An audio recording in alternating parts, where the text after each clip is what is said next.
பூவுக்குள்ளே பிறந்ததால் வாசங்களால் பேசுகிறார். வெண்ணிலவில் வளர்ந்ததால் வெளிச்சம் கோடி வீசுகிறார். மங்கையின் கன்னத்தில் மஞ்சளின் வண்ணங்கள் வந்ததும் எப்படியோ, மாலையின் வெயிலும் காலையின் வெயிலும் சேர்ந்ததால் இப்படியோ. அடி பூமியே நூலகம், பூக்களே புத்தகம் என்று நான் வாழ்ந்து வந்தேன். இன்று பெண்களே நூலகம், கண்களே புத்தகம் உன்னிடம் கண்டு கொண்டேன். என்னடா நீயும் இங்க வந்து படுத்துட்ட? அங்க இருந்து பார்த்தேன், நீ மட்டும் தனியா விளையாண்டுட்டு இருந்த போல குழந்தைங்க கூட. அது எப்படி முடியும்? அதான் நானும் வந்துட்டேன். என்னடா இது, நான் உட்காந்து குழந்தைங்க கூட விளையாடுறேன். ஏன் சார் நாங்களும் உட்காந்து விளையாட கூடாதா? நீ தானப்பா தாராளமா விளையாடலாம். நீ விளையாடாமையா? என் பொண்ணுக்கும் பையனுக்கும் மாமாவாச்சே, நீ விளையாடாமியாடா? அந்த பையன் இருக்கட்டும்டா. அப்பாவை விட மாமாவுக்கு தான் இங்க உரிமை ஜாஸ்தி. ஹலோ, அது உனக்கு யாரா சொன்னது? நான் சொல்றேன்லடா, நீ ஏன்டா சொல்ல மாட்டேன்? நல்லா சொல்லுவடா. அப்பாவுக்கும் அம்மாவுக்கும் இருக்கிற உரிமை விட உன்னோட உரிமை தான் ஜாஸ்தி. ஆமாண்டா, இதுல என்ன டவுட் உனக்கு? ஆனா இதெல்லாம் ரொம்ப ஓவர்டா. மாமாடா மாமா, ஞாபகம் வச்சுக்கோ. ஞாபகம் இருக்குடா, ஞாபகம் இருக்கு. அம்மா ஸ்னேகா கோவிலுக்கு போறேன்னு சொன்னா அவங்க கூட கூட்டிட்டு போடியா நீ? அதுவாடா, உன் வைஃப் வீட்டுல தனியா இருக்காளாம், அதனால அவ எப்படா தனியா இருக்கேன், நான் இருக்கேன், குழந்தைங்க இருக்காங்க. டே அதுதான் சொல்றேன்லடா, ஸ்னேகாவுக்கு அவ தனியா இருக்க மாதிரி தோணுச்சா, அதனால என்ன பண்ணிட்டா, எல்லாரும் போகட்டும் நான் வீட்டுல இருக்கேன்னு சொல்லிட்டா. அதுதான் சரி, அவளே போலியே நம்ம எதுக்கு அப்படின்னு சொல்லி நானும் வீட்டுல இருந்துட்டேன். மித்த எல்லாரும் கோவிலுக்கு போயிருக்காங்க. ஏண்டா இந்த வீட்டுல எப்ப பார்த்தாலும் கோவில் தான்டா. என்ன பண்றது, பெரியவங்களாச்சே, பெரியவங்க எல்லாரும் கோவிலுக்கு போறேன்னு சொல்றது, இவங்களும் அப்படியே ஒரு மாதிரி ஜாலியா இருக்குன்னு சொல்லி இவங்களும் போயிடுறது. ஷாய் ஹரி எல்லாருமே போயிருக்காங்கடா. ஆமாமா சொன்னாங்க. நான் கூட நீயும் போயிருப்ப, ஸ்னேகாவும் போயிருப்பான்னு நினைச்சேன். ஒரு மாதிரிதான் இருந்துச்சு. அதுக்கப்புறம் தான் உன் தங்கச்சி வேணான்னு சொல்லிட்டா. அதனாலதான் வேணான்னு சொன்னவள எதுக்கு வற்புறுத்திட்டுன்னு வீட்டுல இருந்துட்டேன் நானும். ஆமா, அப்புறம் எங்க ஆளக்கானோம் தெரியலையே. எப்படியோ சௌமியா கூட தான் இருப்பா. இன்னும் கொஞ்ச நேரத்துல வந்துருவாங்க பாரு. அது என்னமோ கரெக்ட் தான்டா. நம்மள இவ்வளவு நேரம் தனியா விட்டதே பெரிய விஷயம். அதேதான்டா, 2 பேரும் வருவாங்க பாரு. நம்ம பேசிட்டு இருக்கிறத கேட்டு அமைதியா இருக்காங்கன்னா எனக்கு இன்னும் டவுட்டா தான் இருக்கு. ஐ திங்க் கார்டன் போயிருப்பாங்கன்னு நினைக்கிறேன். ஆமா, அப்பவே சௌமியா சொன்னா கார்டன்ல ஒரு 5 செகண்ட்ஸ் உட்காந்துட்டு வரேன்னு தான் சொன்னான். அப்போ அங்கதான் போயிருக்கான்னு நினைக்கிறேன். நான் போய் சௌமியாவை பாத்துட்டு வரேன்னு சொல்லிட்டு போனாப்பா. அதுக்கப்புறம் உன் தங்கச்சி எங்க போனாலும் எனக்கு தெரியாதுடா. எப்படியும் இங்கேயேதான் இருப்பா. அவனே, என் தங்கச்சி சௌமியாவை பார்க்க போறேன்னு சொல்லிருக்கா, கொண்டு போய் விட்டுட்டு வரணும்லாம் இல்ல. நீ பாட்டுக்கு இங்க வந்துட்ட. அவ மாசமா இருக்காடா, கொண்டு போய் விட்டுட்டு வரணும்ல. டேய் ரொம்ப பண்ணதுடா. உன் தங்கச்சி கிட்ட நான் கேட்டேன், அவதான் சொன்னா இங்க இருந்து கூட எனக்கு இங்க போக தெரியாதா, நீ வந்து விட்டுட்டு போகணுமா, நீ என்னையே கழுவி ஊத்திட்டடா. அதனாலதான்டா நான் வந்துட்டேன். என் தங்கச்சி அப்படிதான் சொல்லுவா, இருந்தாலும் நீ போக கூடாதா? இப்ப என்னடா உன் தங்கச்சியை கொண்டு போய் விடாதது ஒரு தப்பு. ஆமாண்டா மச்சான், சாரிடா. இனிமே பார்த்து பத்திரமா இருந்தாரு. இங்க போனாலும் நானே கொண்டு போய் விட்டுட்டு வந்துடுறேன், சரியா? அதுக்கு நம்மளுக்கு பிடிக்கலன்னா செய்யாதுடா. இல்லடா எனக்கு புரியல, நீ ஏன் கொண்டு போய் விடுங்கிற, பிடிக்கலன்னா விட்டுறவோ சொல்ற. இல்ல நான் என்னடா பண்றது? என் மைண்ட பொறுத்து நீ செய்யணும்டா. அடே லூசே, உன் மைண்ட் எப்படி இருக்கும்னு எனக்கு எப்படி தெரியும்? டே நீ தான்டா கத்துக்கணும். எப்பா சாமி, உன் மைண்ட் படிக்கிறது என் தங்கச்சிக்கு மட்டும் இருந்தா போதும்டா, எனக்கு வரணும்னு அவசியம் இல்லடா மச்சான். ரொம்ப பேசுறடா. யாரு, நானாடா? ஆமாண்டா நீதான். சரி, சௌமியாவை அப்படி பண்ணது யாரு என்னன்னு கண்டுபிடிச்சியா? நானும் தேடிட்டு தான் மச்சாரு, எதுவும் கிடைக்க மாட்டேங்குது. ஆனா நீ கவலைப்படாத, உன் தங்கச்சி அடிச்சவனா நான் சும்மா விட மாட்டேன். எட்டி உதச்ச காலை உடைச்சு கையில கொடுப்பேன்டா. என்ன மச்சா ரொம்ப சீரியஸா இருக்க போல இந்த விஷயத்துல? எதுவா இருந்தாலும் நான் விட்டுருப்பேன்டா. என்ன வேணாலும் பண்ணிருக்கட்டும். ஆனா ஒரு பொண்ணு மாசமா இருக்கான்னு தெரிஞ்சும் எட்டி உதச்சிருக்காங்க பாரு, அவங்கள சும்மா விடக்கூடாதுடா. சௌமியா கிட்ட கேட்டாலும் அவ சொல்ல மாட்டேங்கிறா. ஆமாண்டா, நானும் பல டைம் அவகிட்ட கேட்டுட்டேன். அவ வாயவே திறக்க மாட்டேங்கிறா அந்த விஷயத்துல. ப்ளீஸ் நான் இத பத்தி கேட்காதீங்கன்னு சொல்ல ஆரம்பிச்சிடுறா. இதுல நான் என்னன்றா பண்ண முடியும்? அதனாலதான் அவகிட்ட கேட்கலடா. கேட்காத விடுறா. கேட்டா அவ மனசு கஷ்டப்படதா செய்யும். அதனாலதான் நானும் கேட்காம இருக்கேன். ஆனா எட்டி உதச்சவனை மட்டும் நான் சும்மா விட மாட்டேன்டா. என் குழந்தைங்களையும் பொண்டாட்டியோ சாகடிச்சு நினைச்சிருக்காங்க. அது யாரு என்னன்னு எனக்கு தெரியல, ஆனா அது யாரு என்னன்னு மட்டும் எனக்கு தெரியட்டும்டா. அதுக்கப்புறம் அவ என்ன நிலைமையில இருக்கான்னு மட்டும் நீ பாரு. சரி சரிடா, கத்தி பேசாத, கேட்டுற போது அப்புறம் சௌமியா இதெல்லாம் எதுவும் வேண்டாம், இந்த பிரச்சனை வேணான்னு சொல்ல ஆரம்பிச்சிருவா. ஆமாண்டா, சௌமியா எப்போதுமே இப்படி பயப்படவே மாட்டா. ஆனா இந்த விஷயத்துல ஏன் இவ்வளவு பயப்படுறானே தெரிய மாட்டேங்குது. அவ்வளோ டைம் கேட்டுட்டேன், எந்த பிரச்சனையும் இல்ல, நீ பயப்பட மாட்டல்ல அப்படின்ட்டு. எல்லா விஷயத்திலயும் பயப்படாதவடா. அந்த கம்பெனிலேயே போய் திருப்பி நின்னவடா சௌமியா. ஆனா என்னன்னு தெரியல, இந்த விஷயத்துல அவ்வளோ பயப்படுறா. உங்களுக்கோ குடும்பத்துக்கோ ஏதாவது ஆயிருமோன்னு அவ்வளோ பயப்படுறாடா. அப்படி என்னன்னா எனக்கு ஒண்ணுமே புரியல. அப்படி எவன் நம்ம குடும்பத்தையும் நம்மளையும் அழிக்க நினைக்கிறான்னு தானே எனக்கு புரியல. இங்க ஏகப்பட்ட பேர் இருக்காங்கடா. அதுலயும் நம்ம குடும்பத்தை வெறுத்தவங்க, நம்மள வெறுத்தவங்க நிறைய பேர் இருக்காங்கடா. இதுல யார் என்னன்னு கண்டுபிடிக்கிறதுக்குள்ளதான் நம்ம அவ்வளவுதான். ஆனா கண்டுபிடிக்காம விட மாட்டேன்டா. என் தங்கச்சி அவ்வளோ அழுக வச்சவன், அவ்வளோ பெயின், அவ்வளோ வழியில கூட அவ உன்னை காப்பாத்தணும், குழந்தைகளை காப்பாத்தணும்னு நினைச்சவ. எவ்வளவு வழி இருந்திருக்கும்ல. அந்த டைம்ல இந்த அண்ணனா கூட இல்லாம போயிட்டேன்டா. டேய் நீ என்னடா பண்ணுவ? கூட இருந்த என்னாலே எதுவும் பண்ண முடியல. விடுடா, அதை எதிர்பார்க்காம நடந்தது தானே. இருந்தாலும் என்னால தாங்க முடியலடா. தங்கச்சி வயிற்றுல எட்டி வச்சிருக்காங்க. அது யாரு என்னன்னு தாண்டா தெரியல. நானும் அவ்வளோ தொலைவுன்னு தொலைவுறேன். ஆனா ஒண்ணு கூட எனக்கு கிடைக்க மாட்டேங்குதுடா. நீ கவலைப்படாத, அது யாரு என்னன்னு கண்டுபிடிச்சு நான் உன் கண்ணு முன்னாடி வந்து நிப்பாட்டுறேன். அப்போ உன் தங்கச்சியை காயப்படுத்தின அவங்களும் சும்மா விட்டுறாத. அவ்வளவுதான்டா, விடுடா. நான் கண்டிப்பா சொல்றேன், கண்டிப்பா நான் சும்மா விட மாட்டேன். என் ஒய்ஃப அவ்வளோ காயப்படுத்தி இருக்காங்க. அந்த இடத்துல அவ எவ்வளவு துடிச்சிருப்பாள், என்னை எவ்வளவு எழுப்பி இருப்பாளடா. கூட இருந்தும் என்னால முடியலைங்கிறது தாண்டா கஷ்டமா இருக்கு. அதை பத்தி எல்லாம் இப்ப எதுக்குடா பேசிட்டு விடு. பேசிட்டு இருக்க நேரத்துல சௌமியா வந்து கேட்டுட்டானா அவ மனசு கஷ்டப்படும். அதனால விடு, அதை பத்தி இப்போதைக்கு பேச வேணாம்டா. அதை பேசி பேசி சௌமியாவை கஷ்டப்படுத்துறோமோன்னு தோணுதுடா. ஏன்னா இன்னைக்கு அவ அவ்வளோ அழுந்துட்டாடா. அதனாலதான் சொல்ற, அதை பத்தி பேச வேணாம், விடு.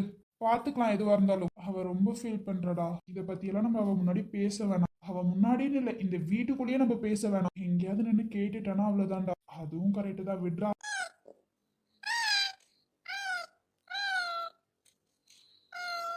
ஐயோ தங்கமே, என்ன வேணும்? என்னடா அப்பாவை கூப்பிடுறீங்களா? என்னடா இப்படி எவ்வளவு நாள் தாண்டா தங்கமே வைரமேன்னு கூப்பிடுறது? இப்பதான் பேர் வைக்கலான்னு ஐடியா. எல்லாரும் ஒரு நல்ல நாள் சொல்றேன்னு இருக்காங்க. கண்டிப்பா நான் ஒரு 1 வீக்ல பேர் வச்சிடலாம்னு நினைக்கிறேன். அப்பாவும் அம்மாவும் குழந்தைங்களுக்கு என்ன பேர் வைக்கலான்னு அது சீக்ரெட். பாக்குறேன்டா, பேர் மட்டும் நல்லா இல்லாம இருக்கட்டும். அப்புறம் உங்க 2 பேத்தையும் என்ன பண்றேன்னு பாரு. அதெல்லாம் பேர் எவ்வளவு சூப்பரா இருக்குன்னு மட்டும் பாடுறா. நானும் பார்க்க தானே போற. பேர்ல யோசிச்சிட்டியா? அதெல்லாம் எப்பவோ யோசிச்சுட்டோம்பா. அப்படியாடா, சொல்லவே இல்ல. அங்க யோசிச்ச பேர் வைக்கலாமா இல்ல நீங்களே ஏதாவது ஒரு பேர் வச்சிருப்பீங்களா, அதை வைக்கலாமான்னு யோசிச்சுட்டு இருக்கோம். நாங்க குழந்தைங்களுக்கு என்ன பேர் வைக்கலப்பா, அப்பா அம்மா சொல்ற பேர் தான் வைக்கிறோம்னு இந்த குடும்பமே வெயிட் பண்ணிட்டு இருக்கு. அப்புறம் என்ன நீங்க சொல்றது பேரு? பாட்டி அம்மா அத்தெல்லாம் ஒரு நல்ல நாள் தேடிட்டு இருக்காங்க. எப்படின்னு ஒரு 1 வீக்ல வந்துரும் நினைக்கிறேன். அப்புறம் என்ன அன்னைக்கு பேர் வச்சிடலாம்டா வச்சிடலாம். இவங்க எங்க கோவிலா போய் நாள் முடிஞ்சிரும் போல. இதுல பிரியா ஐஷு வேற சேர்ந்திருக்காங்க. என்னடா பண்றது, அவங்களுக்கும் இந்த கோவில்னா ரொம்ப பிடிக்குமே. ஸ்னேகா மாசமா இல்லாம இவளுக்கு குழந்தை பிறக்காம இருந்துச்சுன்னு வச்சுக்கோயே, முதல்ல கோவிலுக்கு கிளம்புறது இவங்க 2 பேர். இவ குழந்தை இருக்கான்னு சொல்லி இருக்கா, அவளுக்கு துணையா இருக்கேன்னு ஸ்னேகா இருக்கா. குழந்தை இல்லைன்னா நேரம் கிளம்பி இருப்பாங்க. அது என்னமோ உண்மைதான். இவங்களையும் கூட்டிட்டு போலாம், அழுக மாட்டாங்க. ஆனா வீட்டுக்கு வந்து அழுக ஆரம்பிச்சிடுறாங்கடா. அந்த வெயில் எல்லாம் தாங்க முடியலன்னு நினைக்கிறேன். நமக்கே தாங்க முடியல, அவங்கனால தாங்க முடியுமா? வச்ச குழந்தைங்க அவங்களால தாங்க முடியாதுடா. அதனால தாண்டா நானும் போகல. இவங்க 2 பேரும் போய் எவ்வளவு நேரம் ஆச்சு, இன்னும் அழுக்கானோ. டேய் அவங்கள பத்தி தெரியாதா? கார்டன்ல உட்காந்து பேச ஆரம்பிச்சாங்கன்னா பேசிட்டே தான் இருப்பாங்க. எப்படியும் ஊரங்கத ஒரு பக்கத்துல பேசுவாங்க பாரு. பேசிட்டு 2 பேரும் பொறுமையா வருவாங்கடா. இவங்க 2 பேரா? ஏன்டா நீ வேற? எனக்கு என்னமோ பூக்களுக்கெல்லாம் தண்ணி ஊத்திட்டு இருக்காங்கன்னு நினைக்கிறேன் 2 பேரும் சேர்ந்துட்டு. ஆமா, இப்பெல்லாம் ஸ்னேகாவுக்கு அந்த பூக்கள் பார்த்தா அதெல்லாம் ஒரு மாதிரி இருக்குன்னு நினைக்கிறேன். ஸ்னேகாவுக்கு ரொம்ப பிடிச்சிருக்கு போல இந்த வாசனை இதெல்லாம். அவளுக்கு ஏதோ இந்த பூக்கள் ஒரு மாதிரி செட் ஆயிடுச்சு போலடா. இந்த பூக்களுக்குள்ளேயே போய் உட்கார்ந்துக்கிறா. நல்ல வேலை அங்க ஒரு ஊஞ்சல் கட்டி போட்டோம்டா. அது இருக்கனால பரவாயில்ல, இப்ப கொஞ்சம் நல்லா இருக்கு. சௌமியாவுக்கு அப்படிதானே இருந்துச்சு. இப்ப கூட அவளுக்கு ஏதாவது ஒரு டென்ஷன், ஏதாவது ஒரு இது மாதிரி இருந்துச்சுன்னா அங்கதான் போய் உட்கார்றா. அங்க போய் உட்காந்துட்டு அவளுக்கு ஒரு நார்மல் ஆயிருது. ஆமாண்டா, நம்ம போய் உட்காரும் போதே எப்படி நல்லா இருக்குல்ல. அந்த காத்து, பூக்களோட வாசம் எல்லாம் சேர்ந்து வரும்போது ஒரு மாதிரி நல்லா இருக்குடா. பொண்ணுங்களுக்கு பூக்கள்னா அவ்வளவு பிடிக்கும். அப்புறம் அவங்களுக்கு பிடிக்காம இருக்குமா? நமக்கே இவ்வளவு பிடிச்சிருக்கு, அவங்களும் சொல்லவே வேணாண்டா. ஆமாண்டா, அது என்னமோ உண்மைதான். எப்படா 2 பேரும் பேசுவாங்க, என்ன அப்பான்னு கூப்பிடுவாங்கன்னு இருக்குடா. அதே இன்னும் கூடிய சீக்கிரத்துல நடந்துருண்டா, கவலைப்படாத. ஆமாண்டா, இவங்க பேசுறத பாக்கணும்னு ஆசையா இருக்குடா.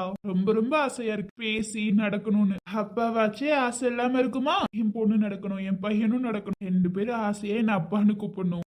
நிறைய அப்பாங்க போதே ஒரு சந்தோஷம் இல்லடா. ஆஹா, இன்னும் அப்பாவே என்னென்ன ஆசை வச்சிருக்கீங்க குழந்தைங்க மேல? எனக்கு இந்த 2 ஆசைதான். 2 பேரும் என் 2 கையை பிடிச்சிட்டு என்ன அப்பான்னு சொல்லணும், எப்போதும் என் கூடவே இருக்கணும்டா. அச்சோ, எவ்வளவு ஆசை அன்புக்கு, அவ்வளவு ஆசை போல அன்பு. என்ன பண்றது, குழந்தைங்க வந்த உடனே அவ்வளவு ஆசையா இருக்கு. இதெல்லாம் எல்லா அப்பாங்களுக்கும் இருக்க ஆசைதான். குழந்தைங்க கையும் பிடிக்கணும், அவங்க நம்ம தோல்லையே சாஞ்சி தூங்கணும், நம்ம கூடவே இருக்கணும். அது ஒரு மாதிரி ஆசைடா. என்னமோ தெரியல, அவ்வளவு சந்தோஷமா இருக்குடா. 2 பேரும் என் கையை பிடிக்கும் போதே அவ்வளவு சந்தோஷமா இருக்கும். இதுல என் கையை பிடிச்சு 2 பேரும் நடந்து அப்பா அப்பான்னு ஆசையா கூப்பிடும் போது எப்படி இருக்கும்ல, சூப்பராவே இருக்கும்டா. இப்பதான் பிறந்திருக்காங்க, அவ்வளவு சீக்கிரம் பேச மாட்டாங்க. பட் கூடிய சீக்கிரத்துல உனக்கு நடக்கும், கவலைப்படாது. உன் கையை பிடிச்சு உன்ன ஆசையா அப்பான்னு சொல்றாங்களா இல்லையான்னு பாரு.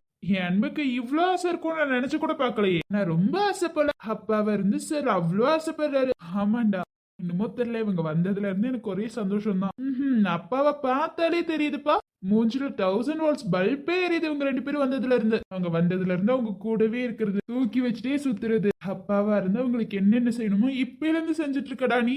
அதனால கவலைப்படாத. நீ என்ன பாரு, அப்பான்னு சொல்லி உன்னை கூப்பிடுறாங்களா இல்லையான்னு பாரு. கூப்பிட்டா ரொம்ப ரொம்ப சந்தோஷமா இருக்கும். அதை நினைச்சு பார்க்கும் போதே எவ்வளவு சந்தோஷமா இருக்கு. அது நடந்தா எவ்வளவு சந்தோஷம் இருக்கும்லடா. அப்பாவுக்கு தானே ரொம்ப சந்தோஷமா தான்டா இருக்கும். வா வா என்னுயிரே மீண்டும் ஒரு ஜனனம் கொடு, வாடா என் மகனே தந்தை என பதவி கொடு. சிறியவன் நான் சிறியவன் தான் உலகின் பார்வையிலே, பெரியவன் நான் பெரியவன் தான் உந்தன் கண்களிலே. ஏன்னா உன் மருமகனும் மருமகளும் முதல்ல அம்மான்னு சொல்ல மாட்டாங்களா, அப்பான்னு தான் சொல்லுவாங்களாண்ணா? அம்மான்னு தான் சொல்லுவாங்க. ஏ அப்பா 2 பேரும் ஒவ்வொருத்தவங்க ஒவ்வொன்னு சொல்லுவாங்க பாரு. என்ன மாமாவும் அப்பாவும் உட்கார்ந்து குழந்தைங்க கூட பேசிட்டு இருக்கீங்க போல? ஆமாண்டா. ஆமா, கோவிலுக்கு போறேன்னு சொல்லிட்டே போலையா? அதுவும் அவரே சொல்லிருப்பாரேனா? அவன் என்கிட்ட சொல்லலமா. அதெல்லாம் சொல்லுவானா இவன்? உன் அண்ணன்கிட்ட சொன்ன உன்ன சும்மா சொல்றான். ஏன்னா சும்மா சொல்ல மாட்டான், நீங்க வேற ஏன் ஜீவா, நீங்க தான் சும்மா சொல்றீங்கன்னு நினைக்கிறேன்.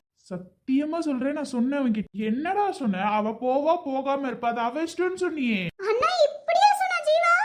அப்படிதாம்மா சொன்னா உன் அண்ணன். ஜீவா என்ன ஜீவா இது?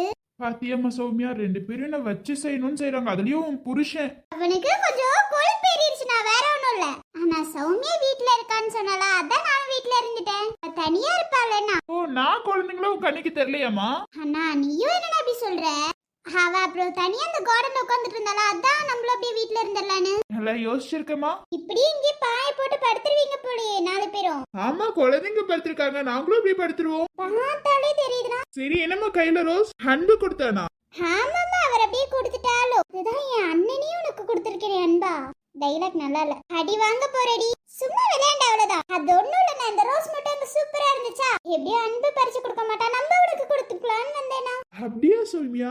அப்படியே தான் அன்பு. தேங்க்ஸ்மா, எனக்காக எஃபர்ட் போட்டு பறிச்சு எடுத்துட்டு வந்திருக்கேல, தேங்க்ஸ். ஆமா, எனக்காக நீ செய்ய மாட்ட, அதே மாதிரி நானும் இருக்க முடியுமா? அதுதான் பார்க்கும் போதே அழகா இருந்துச்சா. அது ஒண்ணும் இல்ல, என் பொண்டாட்டியும் அழகா, அந்த ரோஸும் அழகு. ஆனா அந்த ரோஸை விட என் பொண்டாட்டி இன்னும் கொஞ்சம் அழகா. உன் கையில கொடுத்த அந்த ரோஸ் வருத்தப்பட்டு கூடாதுல, நம்ம கொஞ்சம் அழகு கம்மியா இருக்கும்னு.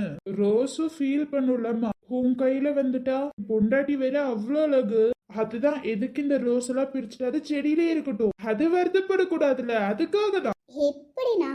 எப்படினா உன்னால மட்டும் இப்படி எல்லாம் சொல்ல முடியுது? அதுதான் பாரு, ஒரே செகண்ட்ல மாத்திட்டான். பேசாம இவன் கிட்ட நான் டியூஷன் போயிடலாம் போல. இல்ல, எனக்கு புரியல அன்பு. அதுதான் உண்மை. நான் கூட என்ன ரொம்ப அழகா இருக்குன்னு சொல்லும் போது சந்தோஷப்பட்டேன். ஆனா அதுக்கப்புறம் சொன்ன பத்தி ஒரு கதை. எப்படி ரோஸ் என் கையில வந்தா அது ஃபீல் பண்ணும் அப்படின்னு அந்த ரோஸ் உன் காதுல வந்துச்சு சொன்னிச்சா? அம்மா என்கிட்ட சொன்னிச்சே.